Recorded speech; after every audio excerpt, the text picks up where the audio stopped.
In 1492, Spain's Catholic monarchs passed a law, the Edict of Expulsion of the Jews, which forced Spanish Jews either to become Catholic or to go into exile. The people who left Spain were called Sephardic Jews, from the Hebrew word Sepharad, meaning a place from which people are exiled. Exiled Jews kept their house keys as a reminder of their lost homeland, and the diaspora spread from the Ottoman Empire to the New World.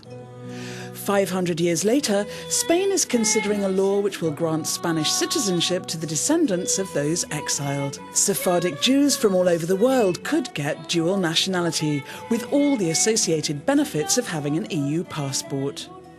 El pasaporte español es el regreso a la. For me, a Spanish passport represents the return to our lost homeland. It's a key. I don't think that Sephardic people from all over the world will return to Spain. They'll just apply for citizenship and then stay where they are. Most of them have no interest in moving to Spain. They keep the key as a nostalgic symbol. Now they want to recover the door of their ancestors' home, and Spain is that door. The new law has already been approved by Spain's Council of Ministers and is expected to enter force early in 2015. Somewhere between 90 and 500,000 Jews could apply for Spanish citizenship over the next 5 years, costing Spain around €30 million. The applicants must be of Spanish Sephardic origin. The bill to be approved includes a long list of ways to prove Sephardic origin. Knowledge of the Jewish Spanish language, a birth certificate or wedding certificate that shows observance of the Castilian rite, a certificate issued by the rabbinical authority of the applicant's place of residence,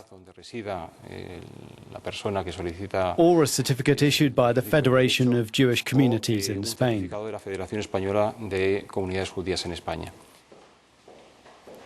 The law is designed to rectify an historic injustice, but some people have asked whether this is the right time for such a move.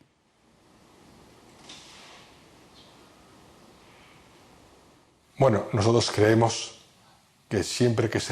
it's always the right time to right a wrong and to see justice done. Sephardic Jewish people have longed for this rectification for a very long time. We're living in a time of crisis, both economic and political.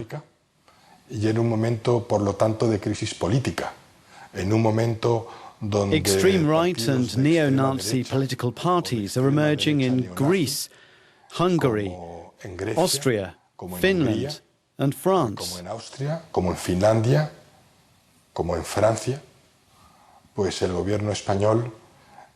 So this Spanish law is a timely initiative which will see justice done.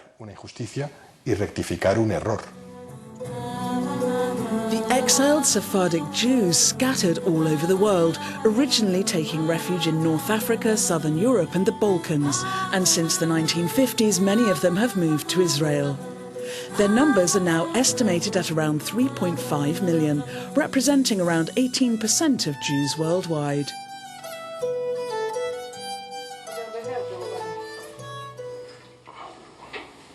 Critics of the proposed new law ask why Sephardic Jews should be granted the privilege of dual nationality and an EU passport, when this is denied to other foreign minorities living in Spain. Silke Arez is a Sephardic Jewish woman living in Spain.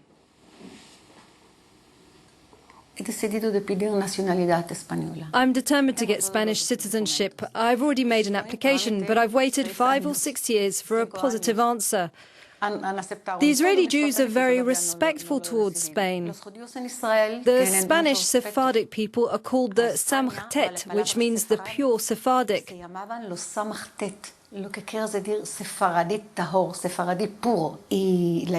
Ladino, the Sephardic language, is still spoken in Israel, where it's called Españolit in Hebrew.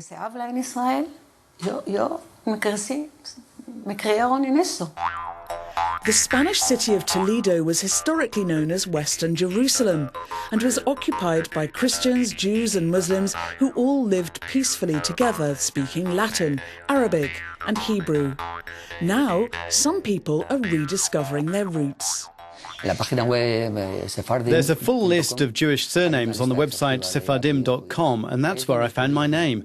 Most of these surnames were made from the name of a profession or crafts added to the name of a city. This kind of surname was very common in places with big Jewish communities. Surnames linked to place names like Toledano, Cordobés were used by Jews to conceal their own surnames of Hebrew origin. But not all Sephardic Jews went into exile in 1492. Some converted to Catholicism. The Jewish people that stayed behind tried to keep a low profile and be unnoticeable. They just hid themselves away and gradually abandoned their cultural heritage. We've been living for centuries in ignorance of our identity. And nowadays we ask, who are we? Are we Jewish or Spanish? We have Jewish roots, that's clear, but we've integrated in Spain.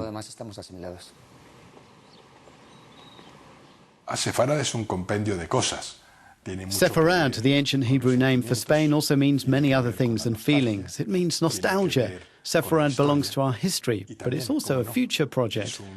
Will it return? We hope so. For us, this law represents the abolition of the Edict of Expulsion of the Jews. Puede significar es la derogación del Edicto de Expulsión. The Alhambra in Granada is a symbol of the Moorish contribution to Spanish culture. Most Islamic mosques from the period were destroyed between 1492 and 1571, and most of the Moors were expelled between 1609 and 1613. There are only a few traces left of the historic Jewish quarter in Granada. Most of it was destroyed during the Inquisition. But some Jews remained and practiced their religion in secret. The Centre of Historical Memory of the Sephardic Culture in Granada was founded to remember them. For me, this is a mission. I wanted to do it for years, but for personal reasons, it was impossible. But 3 years ago, when I went to Israel, I realized that it was necessary to preserve and remember the history of the Jews of Granada. Que Grenade avait besoin de recréer la mémoire historique des Juifs ici.